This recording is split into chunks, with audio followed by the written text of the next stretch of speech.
Karimganj হাইলাকান্দির সিংহনিয়া fintech কোম্পানির প্রতারণার ঘটনা সম্প্রতি ব্যাপকভাবে প্রকাশিত হওয়ার পর শিলচরের কোঅর্ডিনেটর একাদশী দাসের বিরুদ্ধে পুলিশের কার্যকরী পদক্ষেপের অভাব নিয়ে জনগণের মধ্যে তীব্র ক্ষোভ ও অসন্তোষ সৃষ্টি হয়েছে।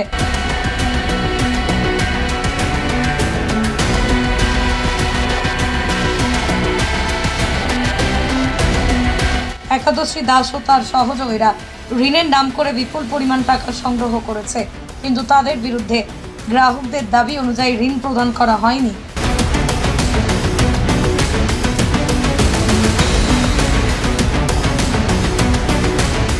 এই প্রতারণার ফলে বহু পরিবার আর্থিক সংকটে পড়েছে এবং তাদের দৈনন্দিন জীবন মারাত্মকভাবে ক্ষতিগ্রস্ত হয়েছে। মুখ্যমন্ত্রীর নির্দেশে রাজ্য জুড়ে প্রতারণার বিরুদ্ধে অভিযান চলছে।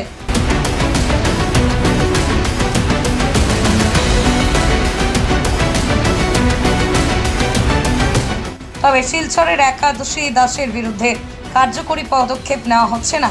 করিমগঞ্জ ও হাইলাকান্দিতে পুলিশ ইতিমধ্যে কঠোর পদক্ষেপ নিয়েছে এবং অনেককে আটক করেছে, কিন্তু শিলচরে একাদশী দাসের বিরুদ্ধে কেন তেমন কোনো পদক্ষেপ নেওয়া হচ্ছে না তা নিয়ে স্থানীয় জনগণ ও ভুক্তভোগীদের মধ্যে প্রশ্ন উঠছে।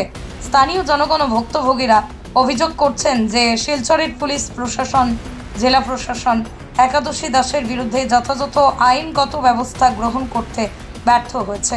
তাদের দাবি, এই ধরনের প্রত্যাশার শিকার মানুষের জন্য দ্রুত কার্যকর পদক্ষেপ গ্রহণ করা উচিত, যাতে ভবিষ্যতে আর কারো অর্থের সুরক্ষা বিঘ্নিত না হয়। তারা মনে করছেন পুলিশের কার্যকরী পদক্ষেপের অভাব জনগণের আর্থিক নিরাপত্তা সুনিশ্চিত করতে বড় সমস্যার সৃষ্টি করছে। তারা আরও দাবি করছেন যে একাদশী দাসের বিরুদ্ধে দ্রুত ব্যবস্থা গ্রহণ করা না হলে আরও অনেক মানুষ প্রতারণার শিকার হতে পারে। এতে করেই প্রশাসনের কার্যকর পদক্ষেপের গ্রহণের গুরুত্ব ও প্রয়োজনীয়তা স্পষ্ট হয়ে উঠছে। জনগণের সুরক্ষা নিশ্চিত করতে প্রশাসনের প্রতি তাদের আশা ও প্রত্যাশা বৃদ্ধি পেয়েছে।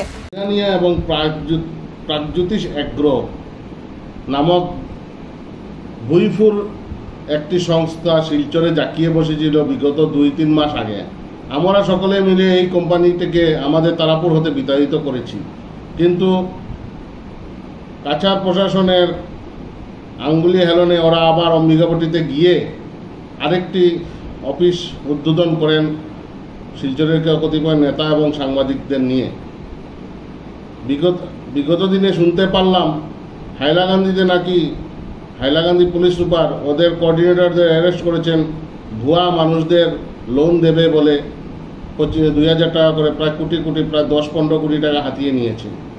সেম শিলচরেও হাতিয়েছে, কিন্তু শিলচরের পুলিশ প্রশাসন কেন এখনও নির্বিকার? ওদের কেন প্রশাসন এবং আইনের আওতায় আনা হচ্ছে না? তার জন্য আমরা খুব দুঃখিত। আর একাদশী দাস নামক একটি মহিলা এই শিলচরের কোঅর্ডিনেটর ছিলেন। ওনারই হস্তক্ষেপে গরিব মা বোনদের থেকে 2,000 করে উনি কালেকশন করেছেন। ওনাকে অতি সত্বর আইনের আওতায় আনার জন্য আবেদন করছি, না হলে বৃহত্তর আন্দোলনের দিকে আমরা ধাবিত হব।